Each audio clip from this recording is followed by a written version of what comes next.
Thank you very much. Hi, welcome to Interrogation. Comedians tell their own true crime stories, then we get to ask them questions about it after. The audience at the show can even text in their own crimes anonymously, and we get to read those live on stage. Now, I like to start out every shift by getting a dozen of my favorite...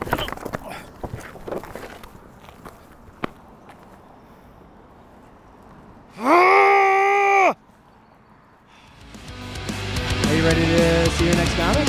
Yeah! Okay, I'll let you introduce this one.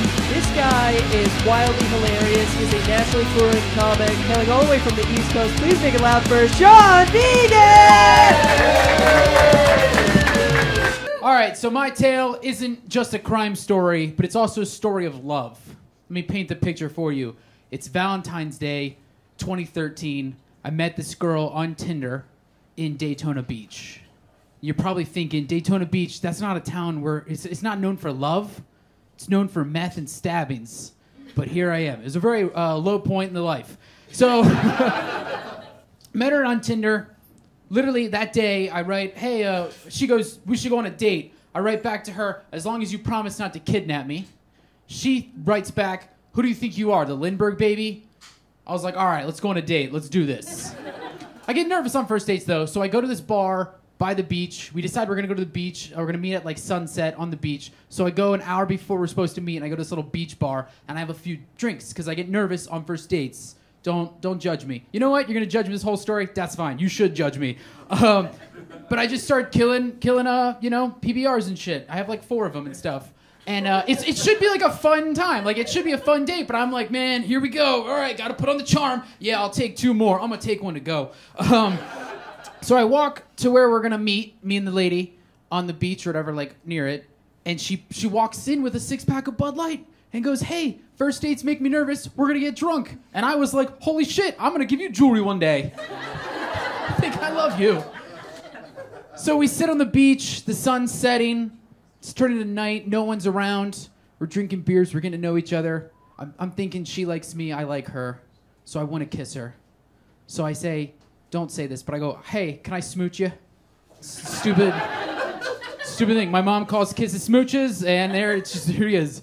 So she's like, yeah, and she barrels forward, and we start making out. And the voice in my head is like, cool, this is fun, we're having a good time, this is awesome. And then without any warning, she like unzips my pants and grabs onto my shit. All right, fuck, I'm sorry, guys. This is what's going on right now. I'm telling you guys a story, and it's going good, but in my head, I'm like, you've been cursing a lot, Sean, don't say dick, say something else. But by the time it was time for me to talk, I didn't have anything, so I was like, go with shit! And now I'm afraid you guys are like, what? She pooped in your hands? Is that a crime?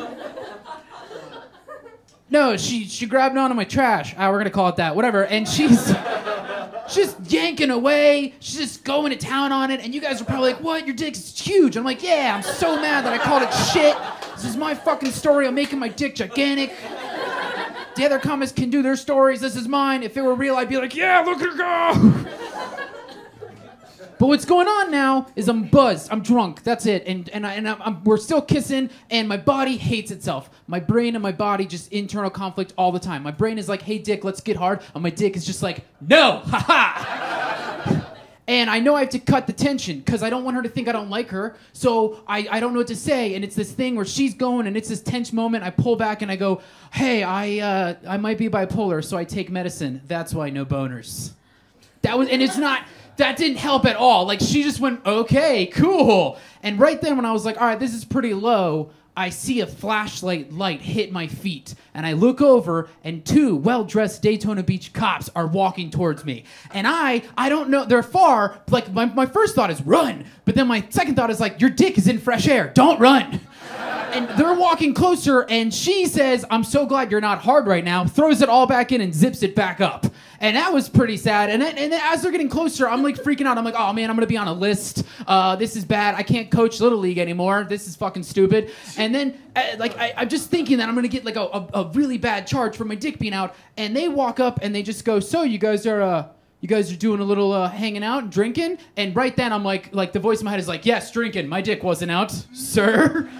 And I don't know, like they're shining their light and stuff, and they have no idea that my dick was just out, and they separate us, and like they're talking to her, and they're talking to me, and I know this is weird to think now, but she keeps calling me her boyfriend. I was like, whoa, first date, like what are you talking about, boyfriend? Shit. And he's talking to me, but he's a cop, so he's just like, so I can see you guys are you're drinking, you're doing a little drinking, but you don't seem that drunk. And the voice in my head was like, I'm drunk enough that my dick can't get hard, so what's up with that? But and he's just like, all right, cool. So I could write you guys, I could take you in for being drunk in public. And I'm like, there's no public, it's a fucking beach at night. But he just he looks around and he goes, you know what, I'm not gonna do that. You don't seem that drunk. And I told him everything. I told him everything that I just told you. I was like, first date, I get nervous. I don't know what to do. I'm sweating a lot. You remind me of my dad. But he goes, I'm not gonna like bring you in for drunk in public, but I am gonna write you a ticket. And he took his flashlight and he shined it to a beer can on the sand. He goes, for littering, and he shook it. And I should have been like, fuck you, fuck the man. But I was so relieved. I was like, yeah, cool. Can I smooch you? But he's just. He does that and he goes, yeah, I'm going to write you a ticket for littering because we have to be accountable and you have to be accountable. And so I got a $165 ticket for a hand job. And me and that girl dated for 2 years. So I had to pretend to be bipolar because she just, you can't be like, hey, remember our first date when I lied to you, So for 2 years I was just like, I'm bipolar and I take medicine and I guess my penis doesn't work. I don't know. And I met her, we dated for 2 years, and then I met my wife, and my wife is actually about to come interrogate me with Corey, so thank you guys. Yeah, I told Bailey to lead the charge on this one for obvious reasons, so... Hey, number one, how'd you get so hot? I will say I know everybody's familiar with Florida Man, you do look like Daytona Man. All right! Because Daytona is the Florida of Florida. So. Hell yeah, dude. I love Daytona. Well, this chick, she kind of sounds like a bitch. Probably ugly and doesn't have a sweet rack like mine. All right. Right? Yeah, anyway. How much was the ticket for littering? It was $165. Yeah. God, all right. Did she get a ticket as well, or was it just you? Just me. Did she split it? No. Oh, what a bitch! No. That girl fucking sucks. It's not Plan B. There's not Plan B rules on this. Do they not apply? Go Dutch, man. Come on. God, that's crazy. Okay. How did you guys? You might have said it at the beginning. How did you guys meet? We met on Tinder. Mm-hmm. And, usually the best place to start. Yeah. Yeah, and this was 2013. Tinder was free. So you could just swipe all day, Yeah. and they weren't charging you. That's back when Tinder was a decent place, not just a bunch of bots from Malaysia. You know what I mean? You could meet real people on there. Yeah, and how I would do it, I was just swipe. I'd be like, I'm lonely. Who's coming home? Let's go. I was one of those All right, guys. so never mind. He wasn't one of the good ones. She was one of the lucky few. You took some liberties with your hog there. Yeah, if you're gonna, I was genuinely mad because I was like, don't call it your dick. These are nice people. But then I called it shit. So then I was like, just make it gigantic. Bailey, can we confirm on this? It's 8 feet tall. Fucking massive, so thick. Oh yeah, man. So you dated for 2 years? Mm-hmm. 2 years. And was it good, bad, indifferent? It was just one of those rocky relationships. I think anytime you get a ticket and it's and I don't know, it's just one of those weird relationships where we both think we liked each other, but we also were there at the same time. It felt like. Does that make sense? Yeah. Kind of convenient.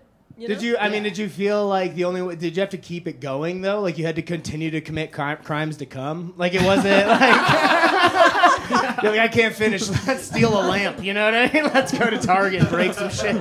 Let's steal shit from King Soopers. That's actually my move, guys. Yeah, actually, wow, the saga continues. Damn. Any questions for Sean? Any questions? What's up? I don't really understand how that's littering because you guys were still there. Thank you. Yeah. Dude. You just haven't cleaned up yet. Right, exactly. But he kept saying the word accountability. He kept being like, we, the cops, I think the two cops were just hanging out on the beach, fucking around, and then they were like, look at this dipshit. Because he kept saying, we, the police, have to be accountable for where we are, so we need to make sure that our supervisors need to know, and I think that's why they wrote me the ticket. Who is this guy, Spider-Man? With great power comes great responsibility. And they were also cops in shorts. Just like a fuck Oh you. no, that's the worst. Yeah, that's a real fuck you. Very nice collective groan. Everyone was like, oh, ACOM. And then he whisks away on his Segway. With his cool calves. We got a question? What's up? This is actually for him, but you'll like it. What are you cucking him right now? No, you watch. You're gonna love this. Have you considered your ex was a hooker because she kept calling you her boyfriend? Maybe she told the bigger lie. What? No. Wow, now I'm thinking about it. For 2 years, she would leave for months on end. Maybe she was over. What? It's like a traveling nurse? What are you talking? Yeah, I'm gonna go stake a residency in Colorado Springs. I'll be back in a month. And her residence was a Days Inn, so fuck. Maybe she was a hooker. Wait a minute, she lived in a Days Inn? Yeah! Hang on. That's just a Daytona thing to do, though. I want to say I did not know that prior to tonight, and I think if I had found that out early into dating, we would have gotten an STD check way before. I did not know. I mean, we're clean, so if you guys want to fuck us tonight, just get in line. But Nobody wants to fuck us. Just text the hotline, okay? Nobody has to know. It'll be anonymous, all right? All right, let's get to a couple texts. Went to a huge Jungle Juice party in high school. The cops were banging on the door for almost an hour while we all barricaded inside until they finally gave up and left. Are we talking like Game of Thrones barricade? Like, what is this? Does anybody want to fess up to that? Like, what do you mean by barricaded? I was mine. Yeah, okay. So when you say Badass. barricade, do we just have like a human centipede of high school kids just like lined up against the door? We were all hiding in the closets, you know. Oh, what? That is way more cowardice than you put in this text message. Yeah. There's a difference between barricading and Anne Franking it. When you say barricade, I'm thinking you're in the windows like, fuck you guys. That's all. Yeah. 187 on a motherfucking cop. Wait, sorry, what did you say? I mean, not everybody was in the closet. Oh, okay. We were, my friend and I were. We definitely Yeah, like, we're terrified. That's fair. Oh, man. I haven't been to a jungle juice in a while. well, so I didn't hear that word until college, and I remember being there and be like, hell yeah, these kids know how to party, you know? Yeah. All right, guys, give it up for Sean Thank really you. quick. Hell yeah.